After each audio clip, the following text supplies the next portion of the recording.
Hello, my name is Mr. Heck. I am the construction and manufacturing teacher here at Fleetwood Area High School. I want to talk briefly about the course.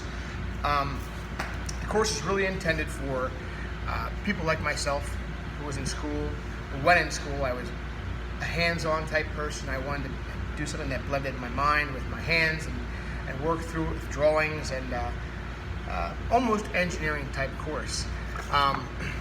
It's also for students who are possibly going into the BCTC for a trade of some sort. So those two types of people this course would be ideal for, because everything that we do tries to have a project backing it up to kind of help with the education of what we've just done there. So everything is working first with our hands and mind, and then onto a project of some sort. Okay? So paperwork going into a project. To start off, we talk about measurements, because anybody who wants to work with their hands or wants to go into a trade needs to be able to understand how to measure, and that goes across disciplines. So that's where we start the course. Next, we have drawings, where we do 3D orthographic drawings, oblique drawings, isometric drawings. These are both 3D and 2D type drawings, and that's a means of being able to put whatever you're thinking in your head on a piece of paper so that someone else can understand that. Very, very often we have difficulty explaining our idea to somebody else, and if we have an outlet for that, a drawing of some sort, then we're able to explain it more clearly. I think a lot of students get frustrated trying to tell me what their ideas are, what they want to do, until we've gone through and done a fair amount of drawings and they feel comfortable being able to put what they see in the here onto the paper so that I can see it as well. So, following that, we want to talk about plans, both written plans and following up illustrated plans. So we have for the written plans, we have a tolerance box, meaning that it has to fit inside, it has to slide smoothly. There are allowances for a certain amount of gaps. The ends come flush on the ends. They don't stick out the one end by 1/4 of an inch. All the sides are parallel top to bottom. They are rectangles. They have 90-degree corners. And we have folded all the pieces in here appropriately, how the plans have given us. We do this because if we say make a box, you get a whole spectrum of sizes and so forth, even when you've given measurements.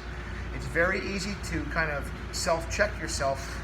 If the drawer does not fit in there, we have an issue. Okay, something was going on with it. It's either the outside or the inside, so go back and measure that and figure that out, what that is. It's the type of project that doesn't take so long that you've invested 2 days worth of work into making the drawer for this, and when it doesn't fit, it's just throw your arms up in the air and stop. We also, after we've done the tolerance box, we use sheet metal. We cut that with a table shears and bend that with a brake, and we use what is called a resistance spot welder to attach the pieces together. It ends on the box here, and then also the hinge on the lid in the box as well. So this is another thing that we've worked with tolerance with the paper box. Now we want to have a certain amount of overlap on here, and it should be even overlap. We talk about that, and students do as best they can. You know, some students become more frustrated than others, but everybody does a pretty decent job throughout. Okay, so we have reading plans in the metal box, and we have the paper box with the tolerance plans, and then I have students create plans of their own. So they're given an assignment, and middle school previously had done something like this. I've been doing this for quite a long time, and I think the students gain a lot from it. But we make a vehicle that is run by the power of the spring of a mousetrap on the inside here. And the idea of ours is to make it go as far as possible. So every component of this, they're making. So it's at this point where I start to introduce the bandsaw, the radial arm saw, the drill press, the sanders, and the jigsaw for cutting out the wheels here. Start to introduce some of these machines, and I also get an idea of how responsible the group is that I'm working with, how they're treating the machines, and I'm working around them and working together in that group there. So it's a project that's kind of like a way to softly introduce some of the more powerful machines that we have in the room here. It also forces the kids to come up with ideas based on fact. do some research, back it up. Why would you, here's a hypothesis, but the education of that guess comes from what you're researching online there. So I like the project to end up the first quarter then. The second quarter, we used to go into cabinetry. So the students have the option of making a shaker step stool, which introduces joinery and craftsmanship and pride in workmanship to the student. They have the option of the step stool, or they can make an Adirondack chair. The price difference is pretty substantial. The step stool can be made for about $12, and the Adirondack chair, because we have to use some materials that will be suitable for outside, that's going to cost at least in the mid to upper 30s to make the Adirondack chair.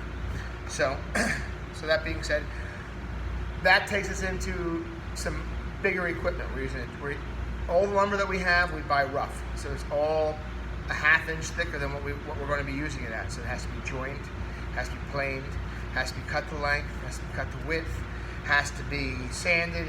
All the joinery has to be cut into it. So it's a lengthy process, and that takes quite a bit of time. We try to have a lot of different courses or parts to this course that would emulate what you would have at the BCTC. It's difficult though, because we're not doing automotive in here. We don't have facilities for it, and I honestly don't have the knowledge for it. So we don't have automotive. We don't have power rec. We don't have, nowadays, I think that they're now teaching using an excavator and a backhoe, some of the larger machinery over there. We certainly don't have any of that. We do have the welding in here, the metal welding, and that's something that can be incorporated into some of the other things that the student is doing here. So if they want to try that, it certainly is something that I would be pushing to be able for them to do, because I do want exposure. I do want them to try their hands at some things to see if it's something that they do enjoy as much as they might think they do. So anyhow, the grades then are all based on, for the first semester there, our first quarter, the grades are all project based. When we start getting into the cabinetry portion of this, now I'm starting to work with bi-weekly grades. So the bi-weekly grades are every day I give little scribbles about how the student's performance was, what they got done, blah, blah, blah. And then after 2 weeks, I give myself an average for that, and that average goes on to the bi-weekly grade. So for the second and third quarters, that's the bi-weekly grade that we're going to get into that. For the fourth quarter, we go into electricity and electronics.